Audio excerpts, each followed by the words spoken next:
All right, fifth grade artists. So I have my landscape that I've created and collaged. I've done my sky, everything above the horizon line. I've done my land or my water, everything below the horizon line. You might notice I've left a few little areas showing through the white of the paper, but the reason that I left those areas is because they're areas where I have a lot of stuff I'm going to glue over them. You can see over here on my tracing paper sketch, I have all of these mountains, and these mountains are going to be what goes right in here and covers it up. So I know I really don't need to cover that part, but everything else should be covered. My entire sky should be covered. My entire ground or water should be covered. So this is where I am at the beginning of class. It's a great place to be.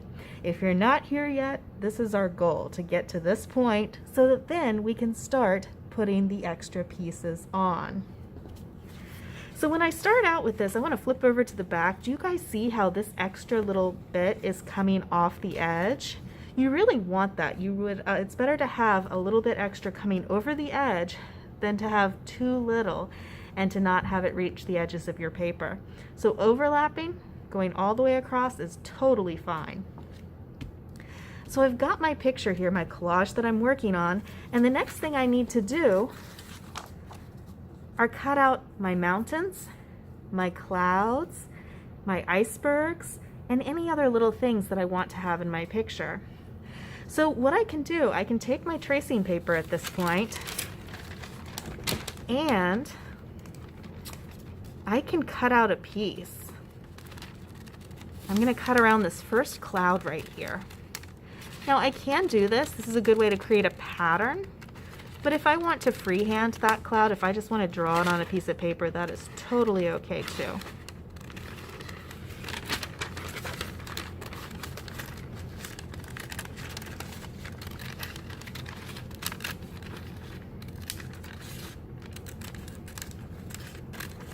And it's best when you're cutting out all the little pieces to kind of have a strategy. For example, I'm working from top to bottom. I did forget this little cloud right here, but I am going to work from top to bottom. So I'm going to cut out these clouds first and then work down my page.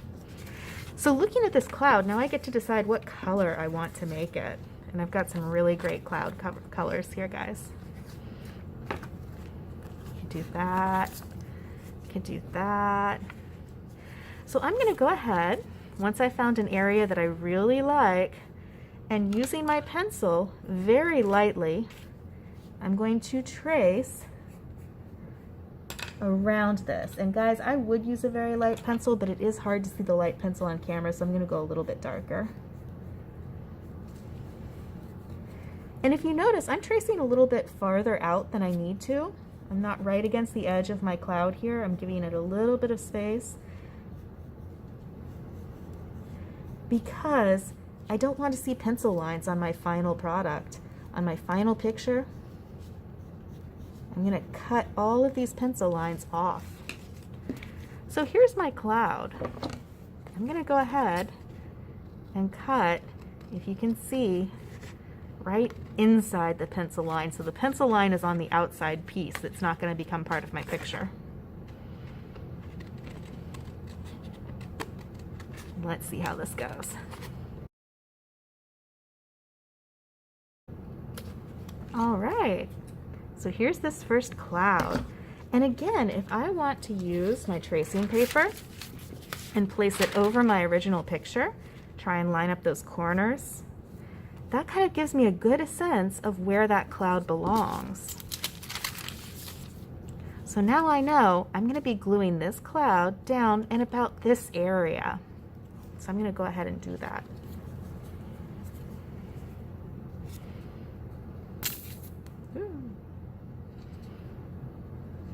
And you guys will be using the stick glue. It's probably better for this project.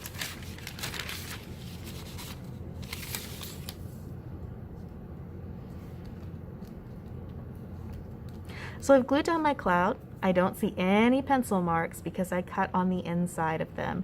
If I do see pencil marks, I probably want to come in, actually even before I glue it down, and erase those pencil marks really lightly, because these collages look really super sharp if you can't see any of the lines. They're almost like magic. So this time, instead of tracing my cloud, I'm just going to freehand the next cloud. I've got these two little fluffy pink clouds right here, and I know that I wanted them pink because I wrote the word pink on there. But you guys can also look at your project and see what's going to turn out nicely.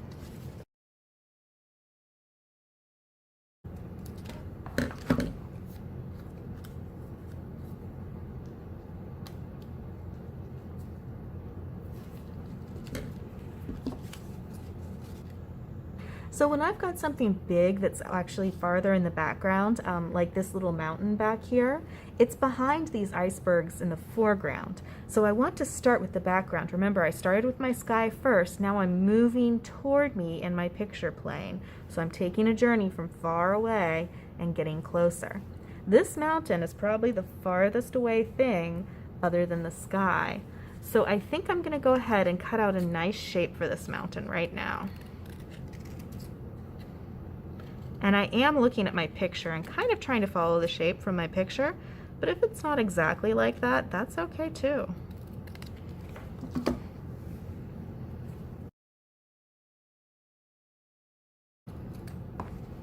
Yeah, that looks like a good mountain shape. Okay, so this mountain comes in right about here, and obviously in my picture I don't see it come all the way down, because it's blocked by these icebergs in the foreground. However, I'm just going to glue this whole big piece down.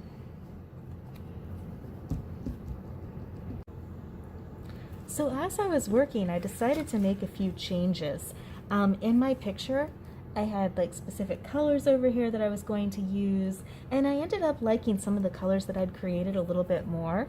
For example, this cloud here was just going to be on its own and then have a little cloud underneath it, but I really loved this color, so I'm going to go ahead and use that in the sky as another cloud, as well as having a similar color down here as an iceberg, so the color kind of reflects on it. I think I am going to go ahead and do maybe one more little iceberg here in the foreground, so I'm going to pick out a nice color for that.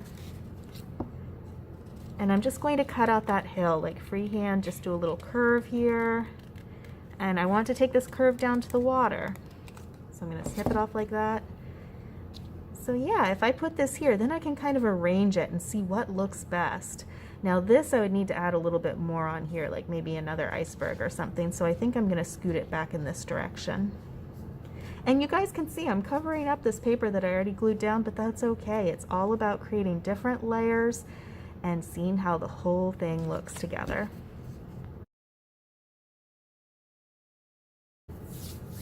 So now that I've got my Arctic scene, I feel like I need a few more things. I maybe need some little icebergs in the water down here, but I'm not sure if that's going to work with the contrast, how much contrast I'm going to have, or if it's just going to look like more water. So let's cut a piece out and see. I don't know, that piece might not have enough contrast against the blue of the water. These pieces where the salt really created some cool patterns, that looks more icebergy, yeah. So out of this really speckly paper, I'm going to cut a few little icebergs.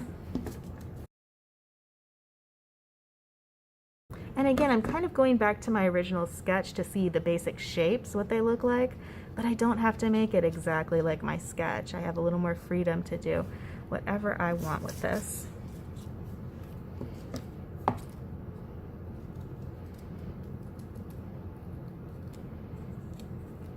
Nice little lumpy iceberg here.